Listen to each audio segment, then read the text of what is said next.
పెద్దపల్లి జిల్లాలోని అతిపెద్ద శైవ క్షేత్రమైన ఓదెల శ్రీ మల్లికార్జున స్వామి ఆలయంలో శైవాగమ స్థాపనాచార్య శ్రీ శ్రీ శ్రీ ఆది జగద్గురు రేణు ఆచార్య భగవత్పాదుల జయంతి వేడుకలు ఘనంగా నిర్వహించారు ఆలయ అర్చకులు. ఈ సందర్భంగా ఆలయంలో ఉదయం నుండి ప్రత్యేక పూజా కార్యక్రమాలు నిర్వహించి అనంతరం భక్తులకు తీర్థ ప్రసాదాలను అందజేశారు.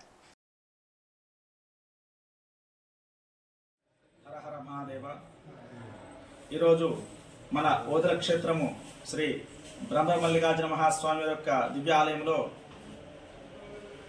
శ్రీ శ్రీ శ్రీ రేణుకాచార్య భగవత్పాదుల గారి యొక్క జన్మదినం సందర్భంగా స్వామివారి సన్నిధానంలో శ్రీ భగవత్పాదుల వారికి ప్రత్యేక పూజకాలను నిర్వహించుకుంటూ తీర్థప్రసాదాలు వితరణ చేయడం జరిగింది. శ్రీ స్వామివారు ఈ కలియుగంలో కొలుపాక సోమేశ్వరలింగం దోవించి శివమత స్థాపన గావించడాన్ని ప్రతి ఒక్కరు కూడా శివరాం చేయొచ్చనే సంకల్పంతో అందరికి కూడా భక్తులందరూ కూడా